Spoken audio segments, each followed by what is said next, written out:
Tartu. Selline värk on, et ma olen teinud elus sadu ja sadu videotervitusi, aga mul on üks sõber, Kristjan on nimi muudetud, Jõekalda on teine nimi, jälle nimi muudetud. Ja siin on Eestis, ma muud ei loe enam uudistest, et presidendiks tahab saada Ülle ja siis tahab Tiit ja siis tahab Peeter ja siis tahab see ja Eestil on vaja ainult ühte presidenti ja see on minu meelest Kristjan Jõekalda.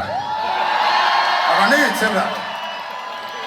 sõbrad, me teeme talle tervituse, olge korra, teie olge ka hästi võtnud.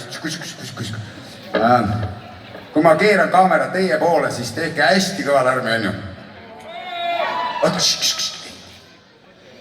Hea Kristjan, ma tean, et sa ei taha, aga rahva tungival soovil. Meil on ainult ühte presidenti vaja ja rahvas on rääkinud. Kes on maailma parim Eesti president? Kas see on Jõekalda?